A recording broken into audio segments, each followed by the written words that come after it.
Assalamualaikum warahmatullahi wabarakatuh. Salam sehat teman-teman yang dirahmati Allah. Saya tahu bagaimana rasanya saat kamu atau orang terdekat kamu tiba-tiba didiagnosa kanker. Tentu hal ini tidak mudah, baik bagi pasien ataupun pendamping orang di sekitar pasien.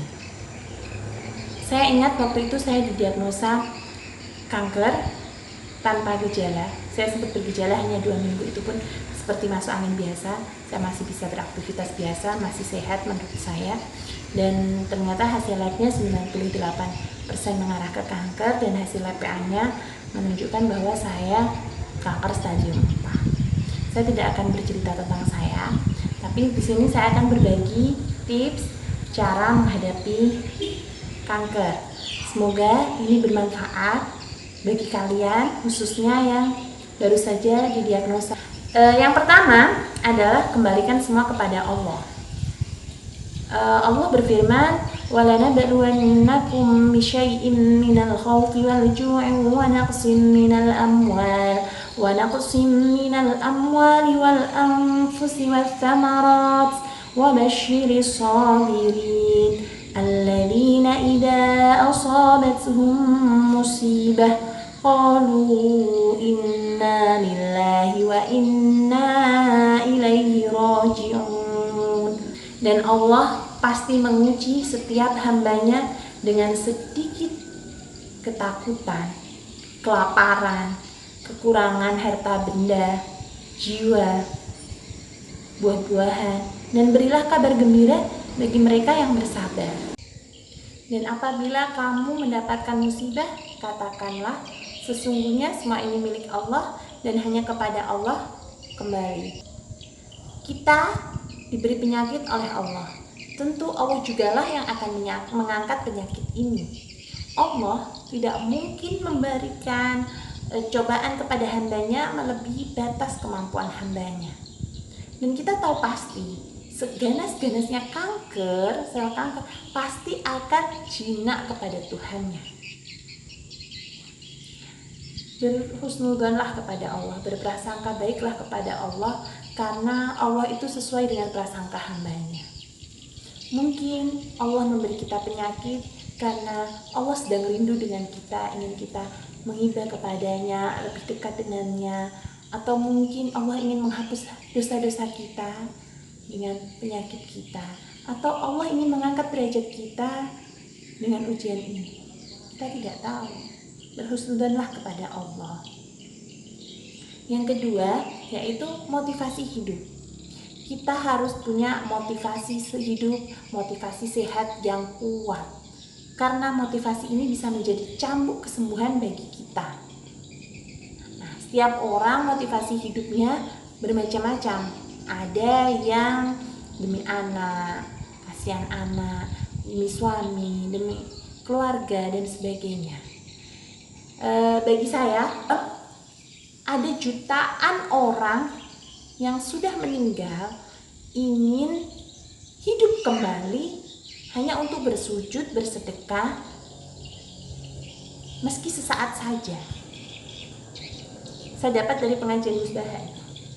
Dan kita yang masih punya kesempatan itu, memperjuangkan sembuh itu, masih bisa bersujud, masih bisa beribadah, kita tinggal memperjuangkan sebelum nantinya kita meninggal dan menyesal.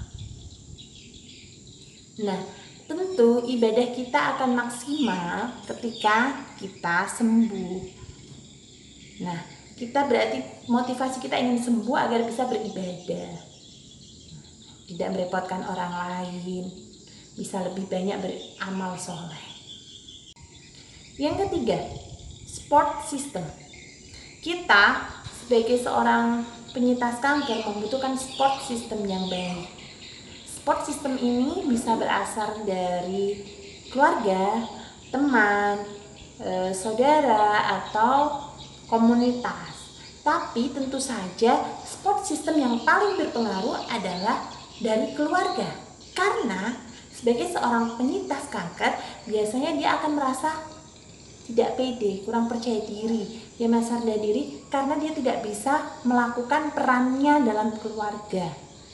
Sehingga support dari keluarga itu sangat-sangat berarti.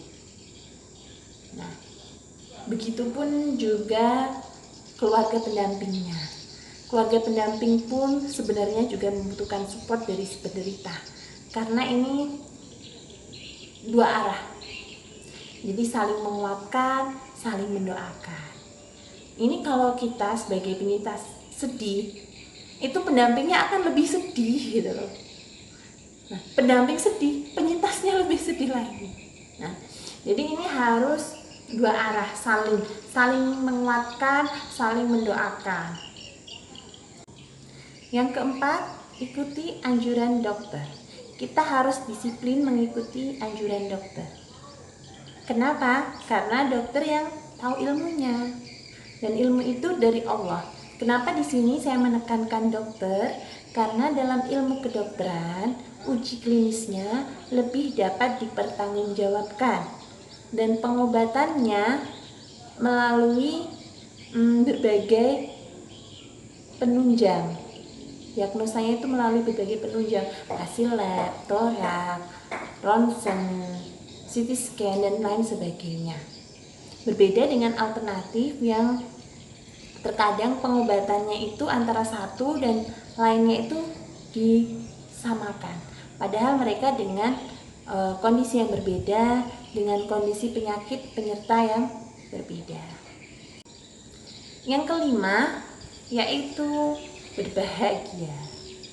Berpikir positif, melakukan hal-hal yang positif. Dan bagi seorang muslim, yang membahagiakan, yang paling menenangkan jiwa adalah dengan mengingat Allah. Ala bidzikrillahi tatmainnul qulub. Jadi isi hati kita, mulut kita dengan berpikir kepada Allah, baik baca tahlil atau baca tasbih. Nah, kita juga bisa baca sholawat bil qulub atau sholawat lainnya. Dan lakukan hal-hal yang positif yang membahagiakan kita. Mengaji misalnya, suka mengaji, atau bermain dengan cucu, bermain dengan anak, berkebun. Tapi kita harus ingat dengan kemampuan badan kita, jangan terlalu dipaksakan. Dan ini kalau kita bahagia, sistem imun kita itu akan naik, sehingga mempercepat proses penyembuhan. Jadi tentu kita harus fokus kepada hal-hal yang membahagiakan. Betul, kita sedang sakit, betul ini berat, tapi banyak hal yang masih kita syukuri. Alhamdulillah banyak yang sayang sama kita. Alhamdulillah prosesnya dikasih kemudahan. Alhamdulillah meskipun habis kemo berapa hari kemudian bisa makan dengan enak. Alhamdulillah masih bisa bernafas. Alhamdulillah, alhamdulillah, dan alhamdulillah. Sehingga kita fokus kepada yang baiknya. Jangan lupa katakan terima kasih kepada jiwa dan raga ini karena sudah sanggup melewati hingga detik ini. Dan tentu saja insya Allah pasti sambung hingga detik-detik selanjutnya. Lantas apakah 5 tips tadi menyembuhkan kita? Insya Allah iya. Karena obat itu hanya menyembuhkan 20%. Sedangkan 80%-nya adalah dari pikiran kita, hati kita. Nah, setidaknya apabila belum diberi kesembuhan, maka tips tadi bisa membuat langkah kita semakin ringan.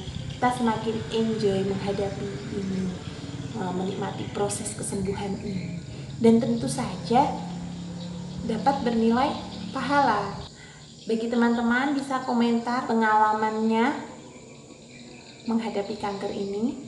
Terima kasih. Wassalamualaikum warahmatullahi wabarakatuh.